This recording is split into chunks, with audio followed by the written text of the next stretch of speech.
Baik, kita lanjutkan. Sekarang sebelumnya sudah kita lihat tentang eh, bagaimana kita mengekspansikan suatu fungsi periodik menjadi bentuk deret, yaitu deret Fourier. Nah, sekarang telah kita lihat tadi bahwa deret Fourier itu digunakan untuk mengekspansikan fungsi yang memiliki sifat periodik. Lantas sekarang bagaimana kalau kita menjumpai fungsi yang tidak periodik?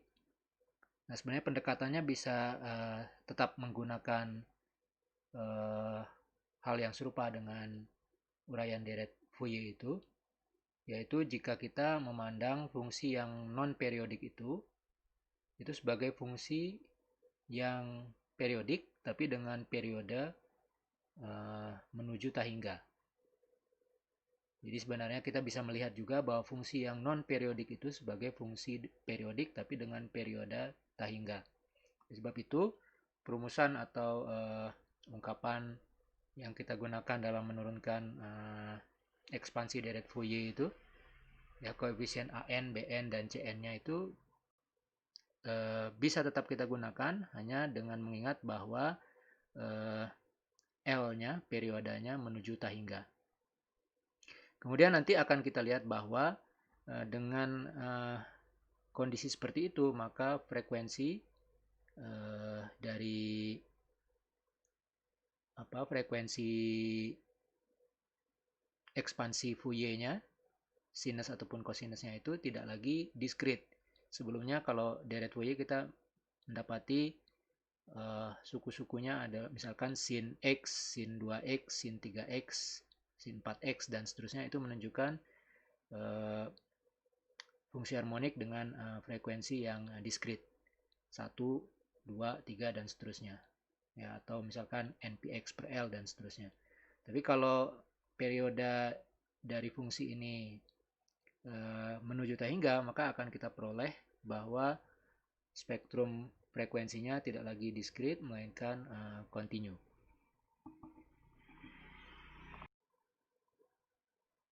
Ya, dengan pendekatan tadi yang sudah diuraikan sebelumnya, maka kalau misalkan kita memiliki suatu deret Fourier dengan periode 2L, ya frekuensinya bisa frekuensi secara diskrit. Tadi kita sudah lihat bahwa kita bisa nyatakan sebagai NP per L, omega kita namakan sebagai omega n gitu, frekuensi frekuensi yang ke n gitu ya, frekuensi dari fungsi harmonik yang ke n, NP per L ya, sehingga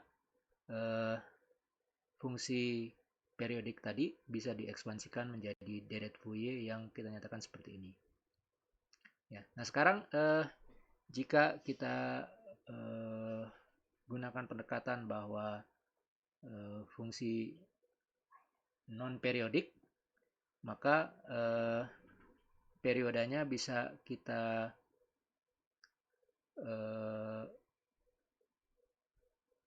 kembangkan atau kita anggap menuju tak hingga, ya, maka beda antara frekuensi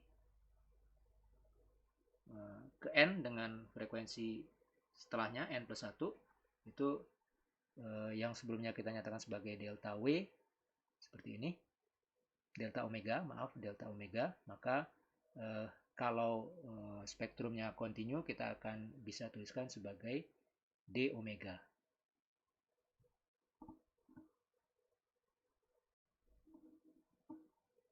Ya, kemudian kita bisa kembangkan lebih lanjut ya dengan mensubstitusi beberapa anggapan tadi menggunakan beberapa batasan asumsi tadi.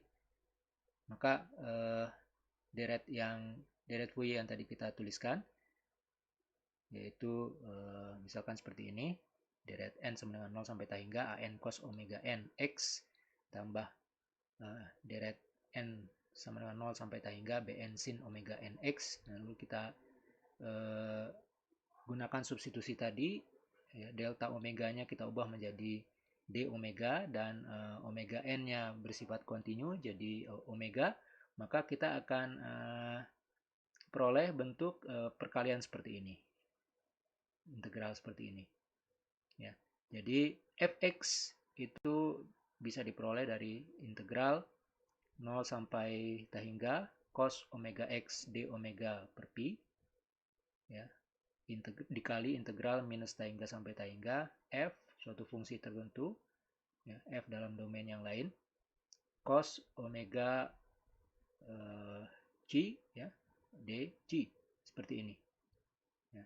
Nah ini kita lihat kalau ini diintegralkan ini cacing ini ya, huruf Yunani yang berbentuk seperti e meliuk-liuk seperti ini, itu kita lihat ini adalah variabel dummy yang kalau diintegralkan ini artinya akan menghasilkan fungsi suatu fungsi yang variabel yang bergantung terhadap omega ya, itu kita beri nama sebagai a omega. Demikian juga hal yang sama dengan ini.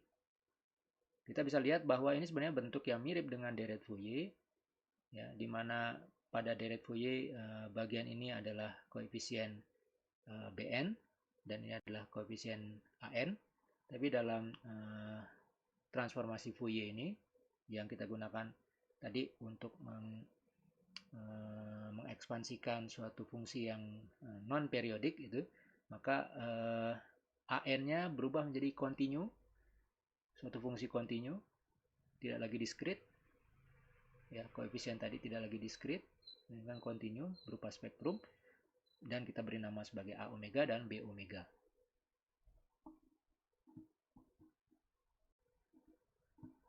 Nah, jadi dengan ungkapan tadi, penurunan yang singkat yang tidak terlalu detail diuraikan gitu ya, kita akan dapat bahwa fx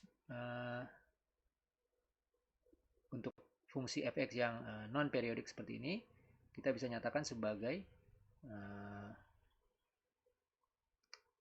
integral ya, kita bisa nyatakan sebagai integral 0 sampai t hingga a omega cos omega x d omega ditambah 0 sampai t hingga b omega sin omega x d omega, di mana a omega dan b omega ini mengingatkan kita pada bentuk koefisien deret Fourier ANBN ya.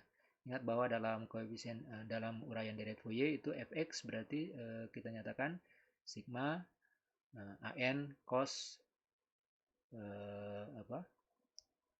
npx per L ditambah sigma bn sin sekian gitu ya. Nah ini sekarang bentuknya an pada deret Fourier dan bn pada deret Fourier itu berubah menjadi bentuk fungsi ya, yang kita beri nama spektrum A dan B seperti ini.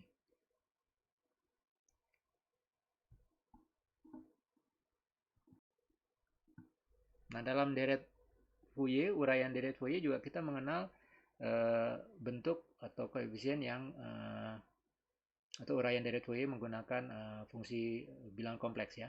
Nah dalam transformasi Fourier ini juga kita bisa mendapatkan hal yang sama yang kita beri nama sebagai C omega misalkan. C omega ini bisa kita dapatkan 1 per 2 pi integral minus t hingga sampai t hingga f tau e pangkat minus i omega tau d tau ya. Nah baik bentuk A omega ataupun B omega seperti ini menunjukkan dari sisi pandang yang lain ya. Kita lihat tadi yang pertama, yang awalnya kita lihat bahwa kita mengekspansikan suatu fungsi non periodik menjadi bentuk integral ya. Tapi di sisi lain kita bisa melihat misalkan untuk A omega seperti ini, A omega ini adalah satu bentuk transformasi ya. Jadi jika kita lihat, jika kita memiliki suatu fungsi f dalam domain tertentu, maka dengan operasi integral ini kita mendapatkan padanannya dalam variabel atau domain yang lain, yaitu domain omega ya. Jadi selain ekspansi tadi ya, menyatakan suatu fungsi dalam bentuk penjumlahan fungsi-fungsi yang lain, kita bisa juga melihat bentuk seperti ini sebagai bentuk transformasi. Ya, oleh sebab itu biasanya disimbolkan sebagai notasi transformasi seperti ini. Ya, transformasi F itu menyatakan umumnya dipahami atau menyimbolkan sebagai transformasi Fourier dari F tau. Ya, jadi di sini kalau kita lihat ini bisa kita pahami atau bisa kita kenali bahwa kalau kita memiliki suatu fungsi F tertentu, ya, F tertentu, maka kita bisa ubah fungsi ini menjadi domain yang lain, ya, menjadi bentuk variabel yang lain. Nah, tidak lain ini adalah transformasi. Jadi ini juga memberikan informasi atau memberikan gambaran pada kita apa yang disebut sebagai transformasi Fourier. Itu sebabnya bab ini itu membahas tentang deret Fourier dan juga kemudian kita kembangkan menjadi transformasi Fourier. Dan ini adalah suatu bentuk transformasi integral. Ya. Bentuk sebaliknya itu bisa kita peroleh dari apa yang disebut sebagai inverse transformasi. Jadi kalau dari F tau misalkan, ya, F tau ditransformasikan menjadi C omega, maka dari C omega untuk dikembalikan ke F tau itu menggunakan inverse transformasi. Ya, disimbolkan dengan F pangkat min 1. Gimana bentuknya? Bentuknya seperti ini. Inverse transformasi. Nah, ini yang disebut sebagai transformasi Fourier.